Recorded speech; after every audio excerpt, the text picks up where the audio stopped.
Battlefield 2042's next update could be launching very soon. Star Citizen's next update is huge, one of the highest ranked Call of Duty players in the world was caught cheating, and much more on Today in Gaming. Hey guys, LevelCap here. Battlefield 2042's April update is coming soon. A developer at DICE said on Twitter that the team is working on patch notes for the update right now. It's likely those patch notes will go live a day or so before the update does.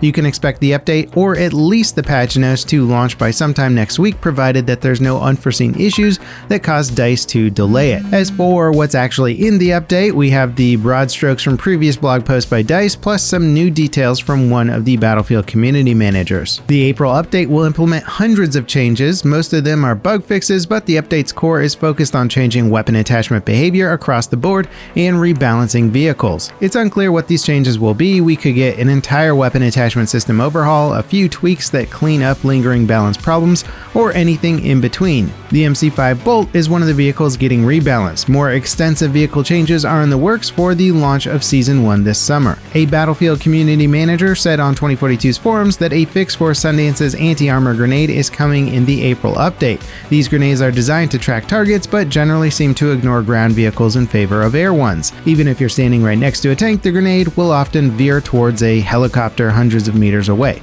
According to the community manager, the April update will make Sundance's grenades more effective against targets in their immediate area. The community's general reaction to all of this info is still on the side of frustration. 2042 really needs transformative updates that add new content, rework gameplay issues, overhaul core mechanics, and more. And while those updates appear to be in the works, they are taking a very long time. Hopefully DICE are forming a plan of action to revive the game in the later half of the year. Really though, it's tough to say how possible that even might be at this point.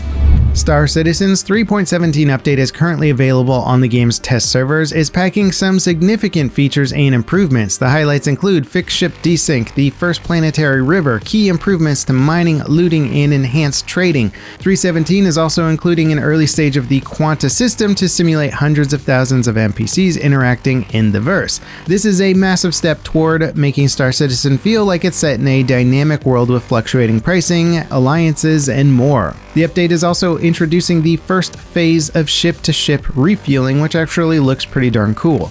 Overall, it's a substantial addition to the game, adding lots of little things to many different areas. If you want to try out the 3.17 update now and you own a copy of the game, all you have to do is switch your build version of the game from live build to the PTU build, and you can test it out for yourself.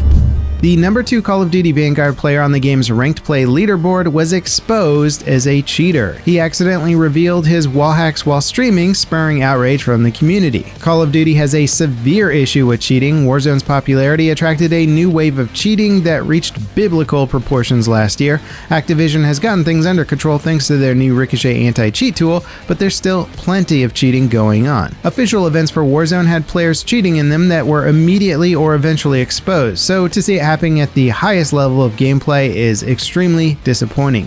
For context, professional teams often recruit players who are at the top of ranked play leaderboards in Call of Duty, CSGO, Rainbow Six Siege, and other games. To see such a prestigious and important position in the game's community fall prey to cheating is incredibly concerning, to say the least. The player in question released a lengthy explanation saying that he bought and used the cheats to unlock camos, not give himself an advantage in ranked play. Activision banned his account and removed him from Vanguard's ranked play leaderboard. In late 2021, a massive Nvidia GeForce Now leak revealed thousands of unannounced games. The service offers remote game streaming and works by running your existing PC game library on Nvidia's servers. A massive list of titles was accidentally made public, and data miners quickly jumped on it. They found listings for titles like God of War, Crysis 4, Demon's Souls, Street Fighter 6, Star Wars Jedi Fallen Order 2, and dozens of other games. And the list of titles that have been officially revealed since that leak happened keeps growing. All of the titles mentioned earlier, except for Demon's Souls, have been announced to some extent. Most recently, Square Enix announced Kingdom Hearts 4. The confirmation of many of those leaks are starting to make the overall Nvidia leak seem like a roadmap for the next few years of game releases. Microsoft could be announcing a new hardware revision of their Xbox Series X console soon. Industry rumors suggest the company is currently developing a new version of the console's processor that improves cooling, efficiency, and cost of production. This new processor might not end up in an Xbox Series X Slim Edition, but it could help bring the price down for the premium device. Don't expect enhanced performance with the new processor, it'll likely offer a nearly identical spec to the existing one. Retro-inspired sci-fi FPS Selaco is finally getting a Steam demo this summer. The game is being built on the G's Doom engine. It blends the classic combat of 90s boomer shooters with the modern pixel art visuals and design principles. Trailers and development videos of Selaco have looked incredible lately. The fact that it's running on the source port of the original Doom engine is also wild. In other upcoming news, a new title by the developers of Mordheim was announced. It's called Hell Is Us. The trailer features a character shooting another person in a creepy reflective void, then reveals what looks like a battleground littered with bodies of human soldiers and aliens or robots. The trailer ends with a character recalling a drone while wielding a massive sword. Hell Is Us launches next year on PC and console. The Halo Masterchief Collection just got a key update that adds crossplay for Halo 3 and ODST. Before this update, players on different platforms couldn't party up in the campaign co-op modes for these two games, even though they could for other titles in the collection. It was a frustrating limitation that has thankfully been resolved. The MCC team have several features in the works for later this year. Mod support for Halo Reach, Halo 2 multiplayer, and Halo is coming alongside additional customization content, accessibility options, and a few other minor additions. After these updates are live, the Masterchief Collection will be considered feature complete and won't get any significant additions. Vicarious Visions, the developers behind Crash Bandicoot and Tony Hawk Pro Skater, have officially finished their merger with Blizzard. The studio has been owned by Activision since 2005, but they operated mostly independent. They launched their Tony Hawk Pro Skater 1+2 remake in 2020 to critical and commercial success. Following that release, Blizzard moved the studio into a support role for their own games like Diablo 2 Remastered. It's unclear what the future holds for Vicarious Visions now that they're fully under Blizzard's umbrella. Before we get to our last story of the day, is there a story that stood out to you? We'd love to hear what you think about any of the topics that we discussed today, like the April update for Battlefield 2042, or one of the highest ranked Call of Duty players getting exposed as a cheater. Seeing what stories you enjoyed the most helps us pick up better stories to cover in the future.